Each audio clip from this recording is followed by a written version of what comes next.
അപ്പോൾ നമ്മുടെ ഈ ഫുട്ബോളിൽ നമുക്ക് ഏറ്റവും കൂടുതൽ ഇഷ്ടപ്പെടുന്നതാണ് നമ്മുടെ ഫോർമേഷൻസ്. അപ്പോൾ ഫോർമേഷൻസ് എന്ന് പറഞ്ഞാൽ മാത്രം പോരാ, നമുക്ക് ആ ഫോർമേഷൻ നമുക്ക് എങ്ങനെ ഉപയോഗിക്കാം, അതുപോലെ തന്നെ എങ്ങനെ കളിച്ച് സെറ്റ് ആവുക, അതുപോലെ തന്നെ നമുക്ക് ആ ഫോർമേഷനിലൂടെ നമുക്ക് കംബാക്ക് കിട്ടുമ്പോൾ ഒരു സന്തോഷമുണ്ട്. ആ ഒരു സന്തോഷം നമുക്ക് പറഞ്ഞറിയിക്കാൻ പറ്റാത്ത കാര്യമാണ്. അതുകൊണ്ട് ഒരു കിഡിലെ ഫോർമേഷനായിട്ട് ഇന്ന് ഞാൻ വന്നേക്കുന്നത്. കാരണം ഞാൻ കളിച്ച കളി ഫുള്ള് എനിക്ക് എത്ര ഡൗൺ ആയി പോയാലും ഉടൻ തന്നെ നമുക്ക് അടുത്ത കൗണ്ടറിൽ കൂടെ സുഖമായിട്ട് കംബാക്ക് അടിച്ചു പോകുന്ന കിഡിലെ ഒരു ഫോർമേഷൻ തന്നെയാണ്. അതുപോലെ തന്നെ ഈ ഫോർമേഷൻ എന്ന് പറഞ്ഞാൽ നമുക്ക് രണ്ട് പ്ലേയിങ് സ്റ്റൈൽ ഉപയോഗിക്കുക എന്നുള്ളതാണ്. ഒന്ന് നമ്മുടെ LBC ആണ്, ലോങ് ബോൾ കൗണ്ടർ. അതുപോലെ തന്നെ നമ്മുടെ ക്വിക്ക് കൗണ്ടർ. ഈ രണ്ട് പ്ലേ സ്റ്റൈൽ നമുക്ക് ഈ ഒരു ഫോർമേഷൻ നല്ല കിടിലായിട്ട് കളിക്കാവുന്നതാണ്. കാരണം ഈ രണ്ട് പ്ലേയിങ് സ്റ്റൈൽ ഞാൻ കളിച്ച് നോക്കിയതാണ്, നല്ല റിസൾട്ട് തന്നെ എനിക്ക് കിട്ടിയിട്ടുണ്ട്, നല്ല കംബാക്കും അടിക്കാൻ പറ്റിയിട്ടുണ്ട്. അപ്പോൾ നമ്മുടെ ഫോർമേഷൻ എന്ന് പറഞ്ഞാൽ ഇതാണ്. നല്ല വിങ് ഒക്കെ കളിക്കുന്ന പ്ലേയേഴ്സ് ഉണ്ടെങ്കിൽ നല്ല പെർഫെക്റ്റ് ആയിട്ട് നമുക്ക് കളിക്കാൻ പറ്റും. ഈ ഫോർമേഷൻ്റെ മെയിൻ എന്ന് പറഞ്ഞാൽ നമ്മുടെ 3 വിങ്സ് ആണ്. ആ വിങ്സിന് നല്ല അത്യാവശ്യം ഒരു 90 മേളിലൊരു സ്പീഡ് കിട്ടുവാണെങ്കിൽ സെറ്റാണ് കളിക്കാൻ.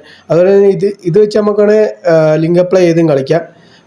ഞാൻ ലിങ്ക് അപ്ലൈ ചെയ്ത് അങ്ങനെ കളിച്ചില്ല, ജസ്റ്റ് ഒന്ന് നോക്കിയതേ ഉള്ളൂ, 2-3 കളി നോക്കുള്ളൂ. ഞാൻ അല്ലാതെ തന്നെ മാനേജറിനെ ഇട്ടിട്ട് തന്നെയാണ് നോക്കിയത്.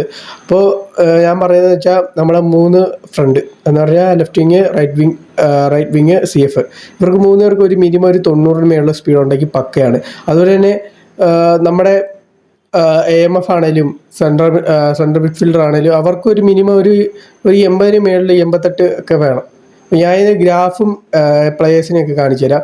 അപ്പോൾ ഇതാണ് നമ്മുടെ പ്ലേയിങ് സ്റ്റൈലും കാര്യങ്ങളും. അപ്പോൾ ഇത് തന്നെ നിങ്ങൾ ഫോളോ ചെയ്ത് നിങ്ങളുടെ സ്ക്വാഡ് ബിൽഡ് ചെയ്യുന്നതാണ്.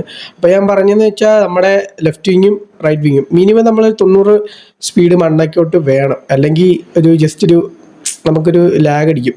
അതുപോലെ തന്നെ നമ്മുടെ AMF-ഉം പിന്നെ സെൻട്രൽ മിഡ്ഫീൽഡർ നിങ്ങൾ ഈ ഒരു കനവാരെ യൂസ് ചെയ്യുക, ബെറ്റർ ഓപ്ഷനാണ്. കാരണം ഞാൻ കളിച്ച കളി സൂപ്പറായിട്ട് എനിക്ക് ഫ്രണ്ടിലോട്ടും ബാക്കിലോട്ടും അറ്റാക്കിങ് ആണെങ്കിൽ പെർഫെക്റ്റ് ആണ്. ഒരു രീതിക്ക് എനിക്ക് കിട്ടുന്നുണ്ട്.